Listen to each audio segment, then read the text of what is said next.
In Toy Story 3, the toy's longtime owner Andy donated his childhood toys to a new owner, Bonnie, and since then we've still seen what our favorite toys have been up to. Between Toy Story 3 and 4, Pixar produced a series of theatrical short films called Toy Story Toons, as well as 2 seasonal television specials that aired on ABC. In this Nostalgia Talk bonus focusing on nostalgic Halloween projects, I'm looking back on Toy Story of Terror. So right off the bat, we've got the clouds and the blue sky that usually always starts the Toy Story movies, with the logo showing up on screen. But then at the sound of thunder and lightning, the mood changes as the Of Terror shows up, panning down to a lady in a cemetery trying to escape a vampire. But it's later revealed to be the Toy Story gang watching a movie in the trunk of Bonnie's mom's car while on a road trip during a stormy night. Jessie doesn't find the movie very scary until the car hits a speed bump and she falls into a toolbox that topples upside down. As we learned in Toy Story 2, Jessie gets claustrophobic super easily as Buzz formulates a plan to rescue her. But the speed bump gave the car a flat tire, and just as the toys free Jessie from the box, Bonnie and her mother stop at the Sleepwell Motel for the night. Just noticing that the frame around the license plate is from Pizza Planet. Remember that from the first Toy Story? Bonnie brings her toys into the motel with her while Mr. Pricklepants sets the mood for a horror film as Buzz and Woody calm Jessie down. Bonnie's mom calls a tow truck company to come to the motel, but that means that they'll have to stay overnight, exciting Pricklepants. I know that Mr. Pricklepants is supposed to be like a serious actor, but I think even for a toy, he's taking the whole horror movie thing a bit too far. Although I will say the close-up shot on the Sleepwell Motel sign with the thunder and lightning really does set the mood. After Bonnie and her mother have fallen asleep, Mr. Potato Head decides that he wants to walk around. Mr. Pricklepants warns him to stay, as the first to leave usually gets it.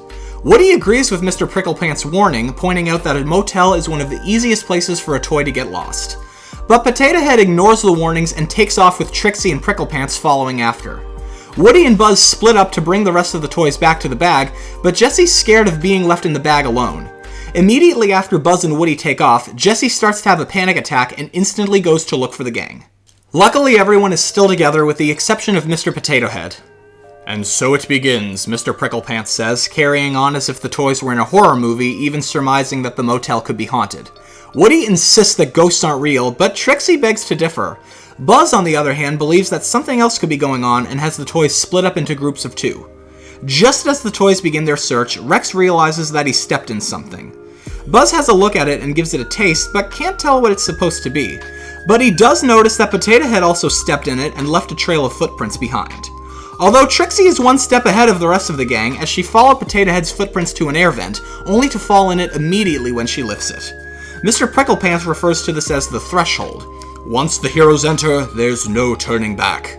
Rex catches up to the rest of the toys, but accidentally pushes them into the vent. Right away, they hear what sounds like a scream as they follow Buzz, who luckily glows in the dark. I had a Buzz Lightyear action figure that never did that, as Mr. Pricklepants points out that at this point in a horror movie, the characters would continue to get separated just as he is the next to disappear. At least we don't have to hear his annoying narrating, and Rex not too long after. Buzz, Woody, and Jessie manage to get away and discover a shadowy figure, who Jessie and Woody try to stun with Buzz's laser. Although, that laser won't do anything. It's like Woody and Jessie have Buzz's mind from the first Toy Story. But then the figure reveals itself as Potato Head's arm. To help the toys figure out where to go, especially without Pricklepants' narration, the hand points up as the gang finds their way to a bathroom in another room in the motel. The hand continues to guide the rest of the toys, but Jessie hears someone whispering to her. While she tries to figure out where the sound is coming from, Buzz and Woody are the next to get captured just as Jessie comes across a Combat Carl action figure, which makes me wonder if it's supposed to be the same as in the first Toy Story. I know that Sid blew it up, but at the same time it's a different design. One can assume that it comes from the same manufacturers. Combat Carl, speaking in the third person, warns Jessie that she isn't safe after being separated from his own owner Billy, losing his hand in the process. After Carl's warning, a small bottle of soap falls onto the floor. Combat Carl and Jessie escape, with Jessie holding onto Carl's arm, but she lets go as Carl gets captured. Just then, the bathroom door opens and Jessie goes into the bathtub to hide, but the curtain gets ripped by an iguana named Mr. Jones, as it says on his collar.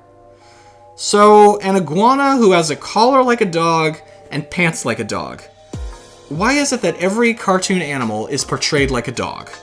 Mr. Jones takes Jessie with him through the air vent and places her in a basket. After he rings a bell, Jessie attempts to escape, but Mr. Jones grabs her again, placing her back in the basket and ringing the bell again, signaling Ron, the motel's manager. You can tell the shit's about to go down when Ron's coffee mug says, "Here comes trouble." Mr. Jones presents Jessie to Ron and he looks her over, figuring that because of her toy age that she could be worth something. This kind of reminds me of in Toy Story 2 when Al happens upon Woody and he looks him over. Original hand-painted face. Natural dyed blanket stitch vest. A little rip. Fixable. As it turns out, Ron is the reason that so many of the toys have gone missing. Mr. Jones has been taking them to Ron's office for him to sell online. When Jessie is reunited with her friends, including Combat Carl and Combat Carl Jr., she is so relieved as Combat Carl Jr. signals a superhero action figure named Pocketeer to help them escape. Using one of his paperclip accessories, Combat Carl bends it in the shape of a hook for Jr. to push through a small opening between the doors to pull down the handle. But this attempt has already been done and has failed every time, using up all of Pocketeer's paperclips. A toy clock named Old Timer states that the only way that the toys will get out is in boxes, causing Jessie to immediately panic just as Ron's computer notifies him that he has a sale. A Pez dispenser named Pez Cat, voiced by the always hilarious Kate McKinnon, is able to figure out that it's Woody. Ron comes into the office, and when he sees how much Woody is being sold for, he spits out his coffee and packs Woody in a box, saying to him, "Happy trails, Cowboy Andy," reading Andy's name on the bottom of his boot. So, I'm just guessing that Ron has never heard of Woody's Roundup. And speaking of, look at the name on the tag. Al McWiggin. Does that sound familiar? So I guess 14 years after Toy Story 2, Al still is on the hunt for the Woody's Roundup gang. In a deleted scene from this special, Al would have been seen in his chicken suit, which is a little bit strange, it's not like anybody's gonna see him, excited about finding Woody, after Al's toy barn had gone bankrupt. But the address on the tag is still the same as it was in Toy Story 2 for Al's toy barn. Wait till Al sees Andy's name on Woody's boot. He'll probably call for the cleaner again. As the toys feel hopeless, Ron gets another sale, this time Jessie. Man, Al just doesn't give up. Before Ron has the chance to pack Jessie, a tow truck driver arrives to fix Bonnie's mom's car. After Ron goes to help, Jessie tries to open the door from the outside to help the toys escape, but is too short to reach it. Jessie plans to free Woody so that he can help her just as a delivery woman comes in to take out Ron's deliveries. Because of how much there are, she plans to make 2 trips, but realizes that she has enough room on her cart to take out the box Woody is in. After Jessie says, "Now we're all gonna end up in a box," Combat Carl has an idea. He has Jessie get in a box, unaware that Jessie is claustrophobic, as a way to bring her to the delivery truck to free Woody. Obviously, Jessie is incredibly hesitant, but Combat Carl has her use his catchphrase, "Combat Carl never gives up. Combat Carl finds a way," but with Jessie using her name in place of Carl's. This gives Jessie a little boost of confidence as she frees a toy named Transitron, which is clearly a Transformers parody.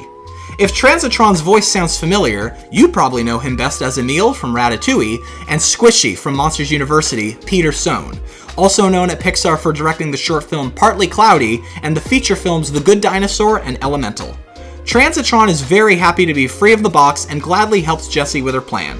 Jessie asks Transitron to seal her in, but quickly changes her mind when she starts to have a panic attack, instead having Transitron close the flaps and place another box on top. When the delivery woman comes back, she takes Jessie out with her, but then realizes that she isn't sealed. After Bonnie's mom's car tires are fixed, the delivery lady places the box in the back of the truck while Jessie tries to escape. As she keeps panicking, she remembers Carl's words of advice and manages to escape using a paperclip to open the box, freeing Woody the same way. Just then, Bonnie and her mother check out of the motel. As Woody tries to help the toys escape, Jessie formulates a plan to reunite the toys with Bonnie, but she gets stopped by Mr. Jones.